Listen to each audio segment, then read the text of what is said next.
سوال ہے، یہ بہت اہم سوال ہے، یہ بہت اہم سوال ہے، بہت اہم سوال ہے، میں بار بار کہہ رہا ہوں سمجھنا۔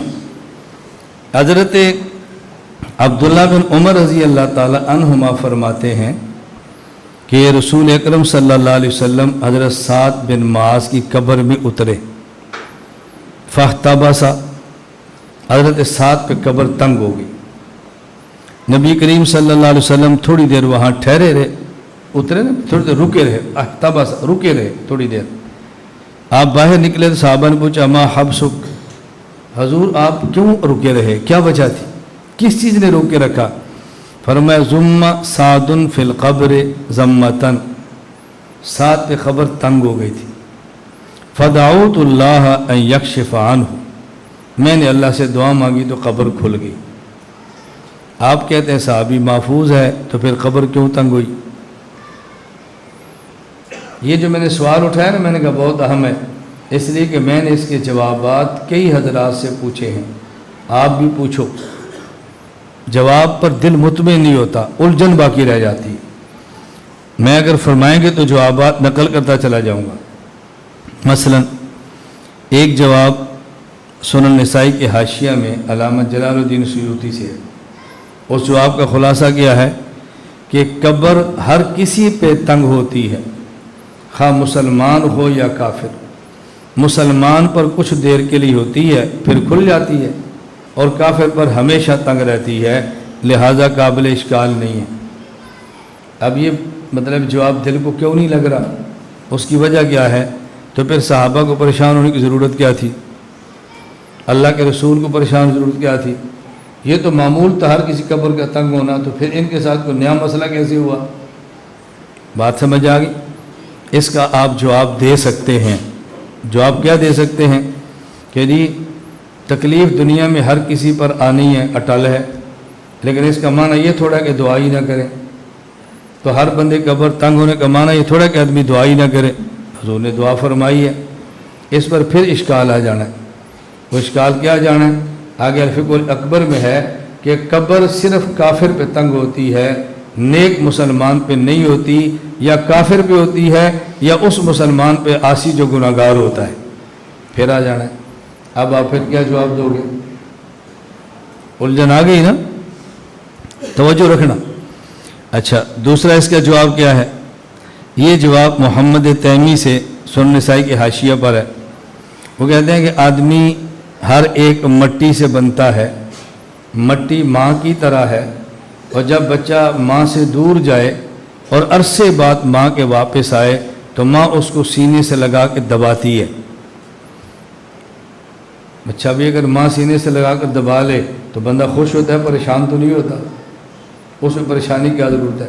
بندہ کہتا ہے ماں جلدی چھڑ بینو، بندہ کہتا ہے امی آپ نے دبایا تھا، میرا دل کر رہا تھوڑی دیر اور آپ سینے سے لگا کے رکھتے، ماں ہے نا، تو وہاں کیا پریشانی ہے؟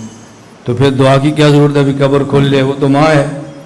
اچھا پھر حدیث عجیب بات ہے، اسی کے آگے لکھا ہوا ہے اسی جمعہ میں، فمن کان للہ مطیعا ضمتہ برافۃ ورفق، جو نیک ہو قبر اس کو بھی دفاتی ہے پیار کی وجہ سے، ومن کان عاصیا ضمتہ بعنف، اور جو آدمی گناہ گار ہو اس کو دباتی ہے ناراضگی کی وجہ سے، سخط منہا علیہ لربہا، چونکہ اللہ اس پہ ناراض تھا نا اس لیے دباتی ہے۔ تو حضرت سعد پر اللہ ناراض تھا یا خوش تھا؟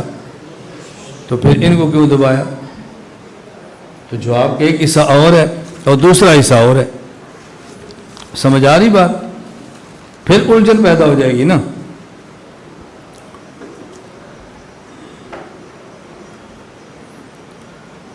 اب ایک اس کا جواب اور ہے، میں نے دو جواب پیش کیے، ایک جواب اور ہے۔ یہ جواب معارف القرآن میں حضرت مولانا مفتی محمد شفیع صاحب رحمہ اللہ نے بیان فرمایا ہے، جلد 8 صفحہ 299 پر۔ وہ میں پورا پڑھ کے سناتا ہوں خلاصے کی بجائے، مختصر سے۔ فرمایا جن احادیث میں بعض صحابہ کرام پر مرنے کے بعد عذاب کا ذکر آیا ہے، وہ عذاب آخرت اور عذاب جہنم کا نہیں، برزخی یعنی قبر کا عذاب ہے، اور یہ کوئی بعید نہیں ہے کہ صحابہ کرام میں سے اگر کسی سے کوئی گناہ سرزد ہوا ہو اور اتفاقاً توبہ کر کے اس سے پاک ہو جانے کا بھی موقع نہیں ہوا تو ان کو برزخی عذاب کے ذریعہ پاک کر دیا جائے گا تاکہ آخرت کا عذاب ان پر نہ پڑے۔ یہ جواب اس حد تک تو بالکل ٹھیک ہے کہ کوئی صحابی جہنم میں نہیں جائے گا۔ لا تمس النار من رآنی، صحابہ کے ساتھ قبر کی سختی نہیں ہوگی، اس کا کوئی وعدہ نہیں ہے، لیکن جہنم کی ہوا، گرم ہوا بھی نہیں لگے گی، اس کا وعدہ ضرور ہے۔ اس حد تک تو جواب بالکل ٹھیک ہے، یہ دل کو لگنے والا جواب۔ لیکن اتنی بات کہ صحابی محفوظ ہوتا ہے جس کے نامہ اعمال میں اللہ گناہ رہنے نہیں دیتے، وہ بات تو پھر رہ گئی نا۔ گناہ کر لیا تھا، توبہ نہیں کر سکا تو قبر میں سختی آ گئی، وہ بات پھر رہ گئی نا۔ میری بات سمجھ آ گئی؟ اب ایک اور جواب سماعت فرمائیں، وہ یہ ہے کہ موت سے لے کر حشر تک جو زندگی ہے، اس زندگی کو کیا کہتے ہیں؟ جی توجہ رکھنا، یہ زندگی وہ ہے جو اس زمین پر ہے، مکان یہ ہے، اور یہ زندگی وہ نہیں ہے جو اس زمانے میں ہو، مکان یہی ہے، زمان یہ نہیں ہے۔ تو چونکہ مکان یہ ہے، من وجہ یہ زندگی ہے، اور چونکہ زمان نہیں ہے تو من وجہ وہ زندگی ہے۔ گویا قبر کی زندگی دنیا کی زندگی کا تتمہ ہے اور آخرت کی زندگی کا مقدمہ ہے، جس کو شاعر مشرق علامہ اقبال نے بڑے پیارے انداز میں فرمایا تھا، غافل نے سمجھا ہے موت کو اختتام زندگی، غافل نے سمجھا ہے موت کو اختتام زندگی، ہے یہ شام زندگی صبح دوام زندگی۔ کیسا پیارا بات سمجھائی۔ غافل سے مراد ہے کافر، غافل نے سمجھا ہے موت کو اختتام زندگی، کافر نے سمجھا ہے، غافل نے سمجھا ہے موت کو اختتام زندگی، ہے یہ شام زندگی صبح دوام زندگی۔ تو قبر کی جو زندگی ہے یہ دنیا کی زندگی کا تتمہ، آخرت کی زندگی کا مقدمہ۔